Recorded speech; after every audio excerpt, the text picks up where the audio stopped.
नमस्कार.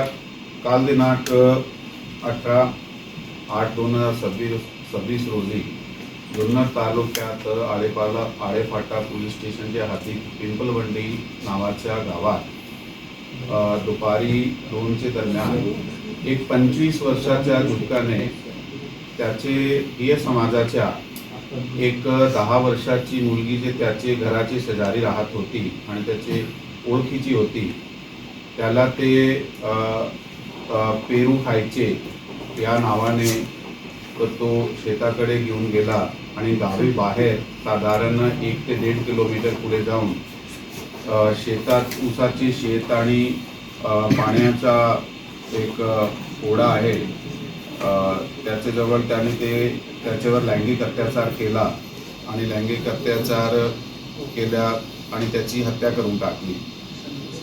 याबाबत घरच्याने ज्यावेळी मुलगी संध्याकाळी 4-5 वाजता घरी दिसली नाही, त्याचा आजूबाजू शोध सुरू केला.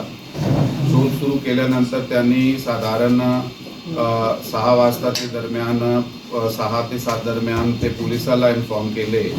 तर तात्काळ जे आळेफाटा पोलीस होती ते त्यांनी मुलीचा शोध सुरू केला आणि त्याचे पॅरलल जे आहे ते जे एक अपहरण लहान मुलीचं जे अपहरण आहे BNX 37(2) प्रमाणे ते गुन्हा दाखल करण्यात आला.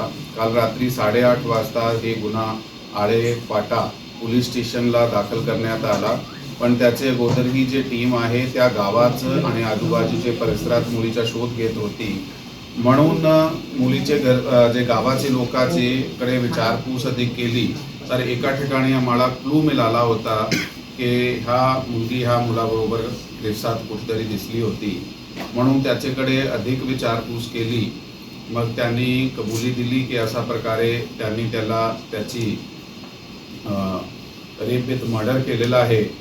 आणि मग त्याचे नंतर त्याच्याकडून पुढे माहिती घेऊन आरोपीला सोबत घेऊन आम्ही घटनास्थळी आमची टीम पोहोचली.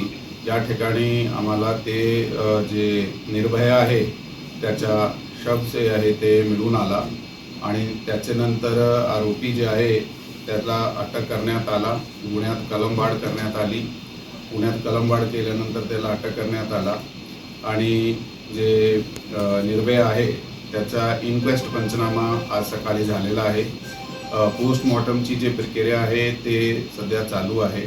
गावाचे लोकांचे जे प्रश्न होते त्याच्याशी आम्ही स्वतः भेटलो आहे आणि त्यांना आम्ही आश्वासन दिलं आहे की ही जे वाईट घटना घडलेली आहे, दुर्दैवी घटना, त्याच्यात आम्ही 15 दिवसाच्या आत जे आहे ते चार्जशीट जे आहे ते माननीय कोर्टात दाखल करणार आहोत आणि त्याच्यात जलद गतीने जे आहे ते पुढे तपास आणि प्रॉसिक्युशन होईल याबाबत त्यांना सांगण्यात आलं आहे.